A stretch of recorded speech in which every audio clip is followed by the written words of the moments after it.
I want to stop being on YouTube altogether. I just keep pressuring myself like, Samuel, you need to be more enthusiastic, more higher energy. People will stop watching. It just keeps like getting into your head. And yeah, we should get very close, but not too close. No, I'm just kidding.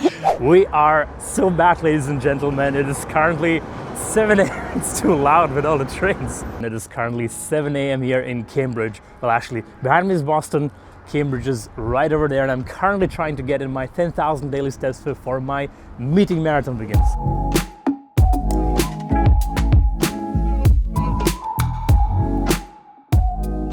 I noticed something rather disturbing because I've been working on this startup for a couple of months now, and progress honestly hasn't been at the level where I want it to be. And I think part of the reason is, well, this right here. No, don't worry, I'm not talking about you as the viewer. I'm actually super glad to have you here. But what I'm referring to is my camera. It's very distracting.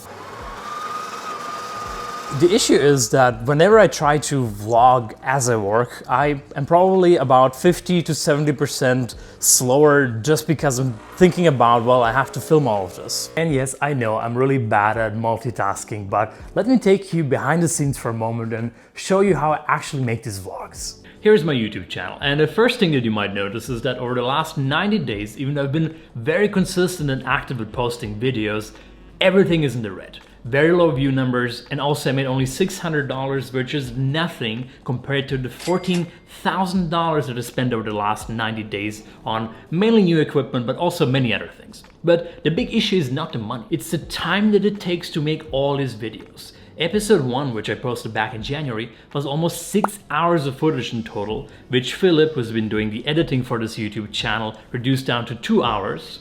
Then we spent another day or two cutting and editing until we got a 1-hour version, then a 24-minute version, and eventually we ended up with a version that you saw on YouTube. That's a lot of time spent, and I know that this YouTube channel is an integral component of the startup, but it's also time that I can't be spending coding. And despite everything, creating this startup vlog series has been one of the most rewarding experiences I've had as a founder, and I'm super happy to have you all along this journey. And many of you have been helping me, including building the very first version of the app to beta testing the current one. Speaking of which, if you haven't signed up for the app waitlist, go to keepon.ai and leave your email address there. Here are a few clips of things that happened in the meantime.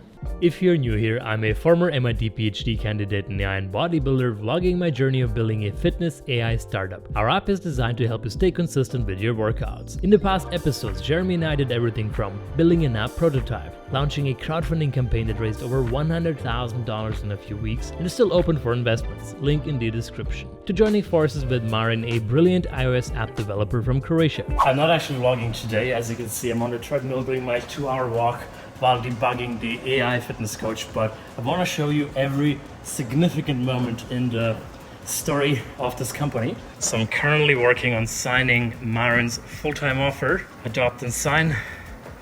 Done.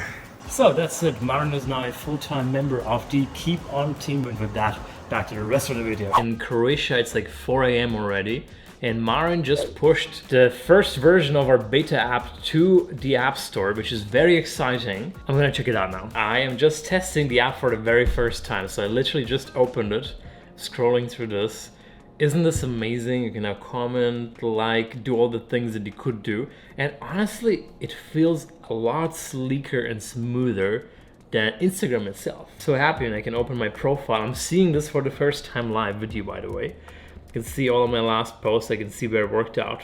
41 times in Cambridge, holy moly. So now that you're roughly up to speed with what has been happening, I should give you a little update on the AI autonomous agent. So essentially what I've been building over these past 3 weeks is a AI agent system that can help users stay accountable with their workouts. Now, I'm not gonna bother you with any technical details. On a high level, all of this living in Google Cloud. It's a bunch of functions that live on some server, and the user can talk to their almost human sounding coach. It's a coach that has access to the app, can see whenever the user works out. It can help the user by reaching out at the right times and telling them the right things. And what I'm also currently building is a system where this AI agent can actually function like a real, almost human-like coach. So the user can call this agent, have a conversation about all of their workout habits and everything that they do. And then this AI agent not just helps them create a workout plan, but actually follows along this journey just like a real human coach would. So essentially that's all of what is living in about 1,500 lines of code. Still work in progress, but it's been really interesting. And well, the less I've been vlogging, the more productive I've been. So the next 2 days, starting from tomorrow, I'll be again heads down. The first order of business today is our regular sprint planning meeting, during which we're going to discuss everything that we need to get done in the next week. And it's actually a very special one because Marin just started full time. Hey Marin, how are you doing? Quite good. You? It's exciting to have you full time in the company now. Yeah, I'm really happy, feeling great about having the opportunity to join the team, as well as working on such an interesting product. I'm excited about the future as well, about the things we will be developing in the future. We are part of this journey from the beginning, so it should be quite exciting. Like if you really manage to make people healthier and fitter again, it's a great thing to do besides just being a good business. I think the registration flow is basically done. I even asked the Gemini. It's the first time the AI agent told me, okay, it's definitely not a problem by you. These are all the things that we are currently working on. The vFunder campaign PR, this is something I'm actually working on actively. And now specifically with the people on vFunder, I'll have 2 dedicated calls, one today for about 2 hours and then one on Saturday. Then we added David Goggins and Barbie. I think Erin is quite excited about Barbie. I made, if you remember, quite a bit of an update to the AI agent system. It essentially now has a conversation history, check-in features, tree calculation, all these things are updated and fixed. Every user should have things shown in a way that makes sense in their local time zone, even if they're currently traveling. We want people to be able to communicate with the coach outside of the app, right? The coach kind of lives outside of this whole thing. The first priority will be the adding manual workouts logging. The second priority, I assume, would be this onboarding call or the ability to call the coach. So first, I try to figuring out what does our coach should look like. So I ask some more alpha male type of stuff. That's too much. This is a bit more of an in-between. That's what you saw. It was this guy, basically. I tried, more drawing, but that's too drawing. And I also tried more like video games, Street Fighter style, like this, which could actually be quite cool. All right, guys. I'll see you around. Take care. That was so funny. So we were actually just talking about some little update to the app. So when the onboarding starts, you immediately talk to your coach. And the idea is that the coach is going to be called Sam, and it's going to look a bit like me. Not exactly like me, because that would be weird for people who don't know me. Erin just sent me a text message saying that she had a nightmare about losing her Keepon streak. I think that means the app is working, right? In the end of the day, it's all about making people have fear about missing their workouts. Just as expected, Jeremie's already posting funny pictures of me AI generated. This one looks really creepy. I don't know what it's supposed to be. All right, it is time for the one thing that I've been looking forward the most today, because I invited all the people who invested in Keepon through vFunder and the crowdfunding campaign to join me in a Zoom call, which is investor only, to chat, see what they're up to, show them all the new features that we've developed, and really see if they want to get access to the app. And in the end of the day, building this community of investors is at least as important as the money that we got through it. So good having you all here. Things have been picking up a lot in speed, and we released just, I think it was 2 or 3 days ago, this new version of the app, which was built from ground up. It's a bit similar to Instagram, actually. You take a photo, submit it for verification, it detects a workout, but it gets posted here and logged into the backend. You have like this entire collection of your workouts. Everything is in here. Important part though is the actual AI. This AI coach it lives in the cloud. This is the part that I'm actually developing myself. It has the functionality of talking to the user inside the app in the future, but at the moment only outside of the app, and it has access to the same backend system. Essentially, when you onboard to the app, you don't just onboard by filling out a lot of things and clicking and pushing a lot of buttons in the app as you would in a traditional app. The idea is that you really type in your phone number, your username, these things you just need, and then you hop on a phone call with the fitness coach. Now, the idea is to make this as similar to an actual human coach. It's a tough challenge, right? I don't think any startup has solved it so far, but I think with the right combination of there's peer pressure, there's gamified algorithms, the AI coach, and a few other factors, we should be able to kind of reverse engineer this quite well and actually help people stay more consistent. And this is the detailed go-to-market strategy. I think we're pretty much on time, right? We had 20 people on the app. At the end of this week, we're admitting another 30, so we should be at 50 users in total by the end of the month. once we see that this transition was smooth, we'll start scaling up the app and adding more and more users from the waitlist. Okay, so I just wrapped up this call. Honestly, I'm not gonna lie, I'm a little bit disappointed. Super glad for the people who joined, but I thought there would be a lot more people, and then I could invite all of them into the app and they would all be super excited about using the app, and this would generate a lot of momentum for us, but well, that's not happening. All right, things are getting a bit stressful again because I just realized that the AI agent that I built, and I tried to tame it a little bit because it was being too aggressive towards people by reaching out to them constantly, apparently has been silent for days. And I first thought, okay, it's kind of normal behavior, it's getting used to the new code, but I don't know what's going on. People haven't been working out. It's already Wednesday and almost nobody got a proactive text. Well, right now I have to rush into a meeting with VFunder regarding closing the crowdfunding campaign. By the way, in about 1 or 2 weeks from you watching this video, we're gonna shut down the crowdfunding campaign. We're almost at the maximum. So if you still wanna invest, you can do so on vfunder.com/keepon. I and this one over here are gonna hit, what are we hitting? Chest, shoulders, and arms and not neck. Tries. No, I'm not doing neck. I'm gonna do neck so I look like a pit bull. All right, I put on my holy tank top, as you can see. Erin, are you ready to go to church? No. I'll take that as a yes. Why are you not dressed yet? 2 minutes ago, she's like, I'm gonna go without you because you're not ready yet. Erin, are we hitting PRs today? Yeah. I'm gonna hit 20 pounds. You mean 220 pounds? No, 20 pounds.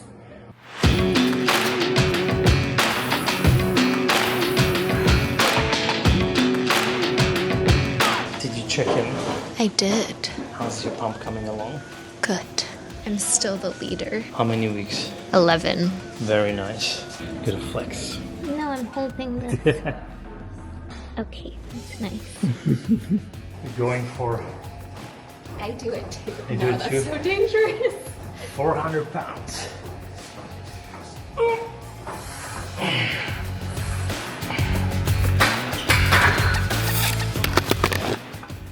I am done with my workout. But you know what? I feel like I haven't really been entirely honest in this episode, and I promised that throughout this entire startup vlog series, I would always just be honest about everything. The last 3 weeks, yes, they have been very productive, but I've honestly been really dreading filming YouTube videos to the point where today I just kept telling Erin I want to stop being on YouTube altogether. And I know I really enjoyed the last episode in Miami. I was like genuinely happy, like none of the smiles that were in there were faked in any way.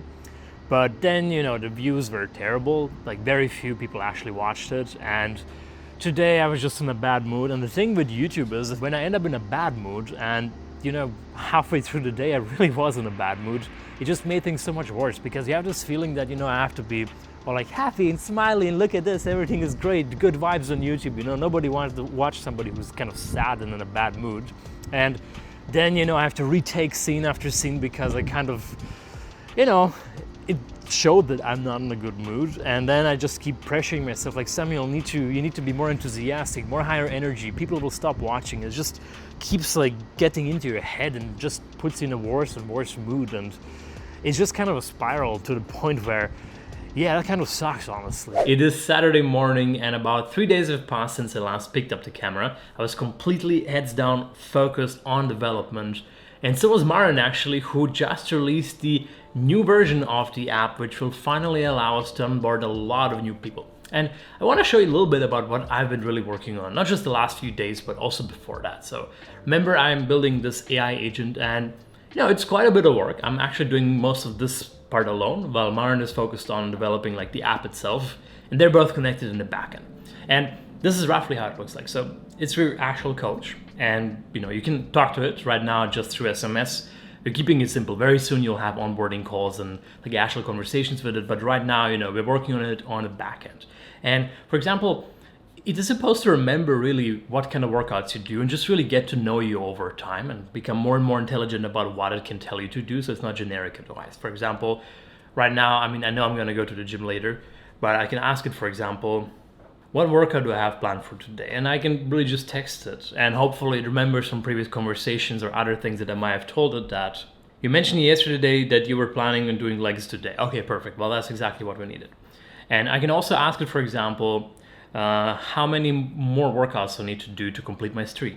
Well, okay, I'm already at 5 out of 4 workouts this week. That's because I also counted some cardio sessions. But you get the point, like this is the very simple part. And the very specific thing that I've been working on for these last 2 days was the ability to log a workout if you missed it. But for example, I could say, I just finished my leg workout but forgot to log it in the app. Can you help me?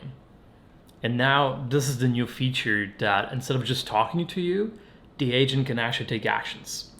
Okay, so it's asking me for the date and a description of the workout. Let's just say it was today, well, just now, and I did legs at the MIT gym.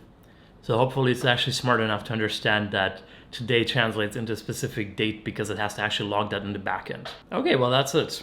So I'm just gonna say yes. So now this is what it said. Obviously we have to check if this is actually what it did in the app. So manual added workout by coach, legs at the MIT gym. So that was me yesterday doing neck day.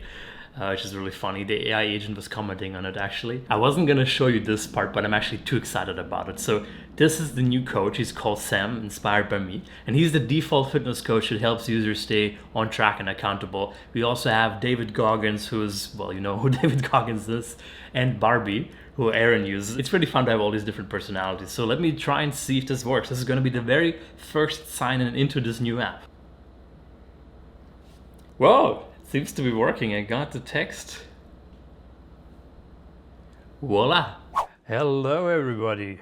Good having you all here. So I was actually in Zurich at DTH a couple of weeks ago. I had a little meet and greet for my YouTube viewers. I had to miss it, sorry, I was sick also. I know you're no also problem. sick at that time, right? When you log into the app for the first time, there's like a default coach called Sam, which is just me essentially, that talks to the users and holds them accountable. You can also choose David Goggins or Barbie. I mean, these are just some temporary ones that we put in for now. And it's funny how addicted people are to their streaks already. The bigger the streaks get, and now we're already at 10, 11 weeks with some people, the more emotionally they're attached to it. The way I imagine the scaling is, social media at the moment is largely negative. It's like huge time suck, doom scrolling forever. It's like supposed to just keep people locked into the app. And I think something that could be excited is to essentially do something that Be Real attempted, right? To be kind of the anti-social media. To be a social media platform that actually adds value. It holds people accountable to their workouts. The way you earn your bragging rights is by having like a very high streak. Instead of like posting fancy photos from the Maldives, you look cool on that social media, on our social media platform, if you've been going to the gym a lot, right? That's kind of what buys you the bragging rights. And I think this is a really cool thing, especially what 70% of people are overweight or obese. In Europe, it's not far behind, by the way. This can be scaled massively. If you just track your workouts, I mean, how much would you pay for that? Not much. But if you actually have a coach, say 60% or 70% as effective as a real human coach, I mean, your willingness to pay will go up significantly. It is 6:30 in the morning. After a very short night of sleep, I'm heading to the HYBRD App workout club. So it's a bunch of guys who got into Y Combinator with their fitness workout app. They're based in Cambridge. I met them once already, super nice people. And they always organize these workout sessions. It's not in the gym, it's like an outdoor calisthenics park, so not something I usually do, but I am an open-minded guy. You're doing 4 times 500 push-ups. Okay, I'm making that up. Now I'm getting nervous. No, how much are we actually doing? 1 mile run? 1 mile run, 100 pull-ups, 200 push-ups, 300 air squats, and another mile run. Okay, and I thought we were doing this 4 times actually. So now that sounds easy. Yeah, now that sounds easy compared to how my high expectations. It's called anchoring. That is really anchoring, yeah. Okay, I've done something very stupid. I just left my drone flying in the air. Hopefully it's still there when I get back from my mile. Yeah, I'm overzealous when I'm thinking about the cash flow. I never had no handouts, just came natural. I've been testing so much, all these restless nights, all these different situations that I've been through. I seen pain trying to creep in through the window, but now I'm sliding through the hood in a Benzo. You gotta say, fuck, that was brutal. Honestly, I haven't done this much intense cardio in a Very long time. For all my past mistakes, I swear I'm proud of all my best and my worst days. Proud of all my feet when I touch the ground. So I only have this little mic, so we'll have to be a bit creative with how we're gonna do this. Yeah, we should get very close, but not too close. No, I'm just kidding. Yeah, guys, awesome having you here. I'm so glad to include you in this channel. So for those who don't know, Ben and Matt have an awesome app, fitness app to be precise, and they were in Y Combinator with that app. Mats and I are both the type of athlete that does a bunch of different things in a given week: run, lift, swim, bike, etc. And when we looked at the fitness app landscape, we felt that everything basically fell into one of three buckets. There's cardio products, there's strength products, and there's wearable companion products. And as somebody that's doing all these different things on a regular basis, the data that I care the most about is actually in the middle of the three-circle Venn diagram there. Like, I need to understand how all of these three things, or all these multiple types of workouts, are factoring together into my training, my performance, and how I can get better. That's so cool. And how did you get into YC? That's a good question. We don't actually know. Of course, there's a bit of a narrative around YC right now where there's a lot of AI, B2B, vertical SaaS companies. Yeah. But I think what we realize is what really makes great YC companies is when founders are building something that they really, really want to see in the world. And for us, that's hybrid. We are athletes that train in this way, and we've in the past worked on a lot of these fantastic products that work well for small parts of the picture. And You're both in Whoop, right? That's correct, yeah. So Whoop, for context, I mean, probably everybody knows it's exactly this little best wearable. wearable in the game. Damn right. Exactly. Yeah. Should I apply for YC? Should I move to SF? You should definitely apply to YC. Okay. Yeah, if you have the chance to participate in YC, you absolutely should. It's a life-changing experience in a lot of different ways. Could not recommend it enough for anybody that's trying to build a company. I think the statistic is something like 54% of companies in a given YC batch are on their second or later application to get in. And so at the very least, it's actually helpful to show and demonstrate to the YC group partners, hey, I applied really early. I've been continuing on with this idea. Here's the progress I've made between batches, things along those lines. They want to see that you're committed. They want to see you're working hard on it, and they want to see you're making progress. Which you are. So yeah, which you are. Oh, So thank you. I think it's actually better for you in every way to apply sooner rather than later, even if you don't get it on that first try. Awesome. Well, thanks for that advice. Make sure to download their app. It's called HYBRD. How do you spell it? HYBRD. All right, it's on the App Store. You can download it. Thanks so much for watching. Don't forget to hit the thumbs up, subscribe to my channel, and I'll see you in the next episode. I have something special prepared for you. Thanks for having guys. us.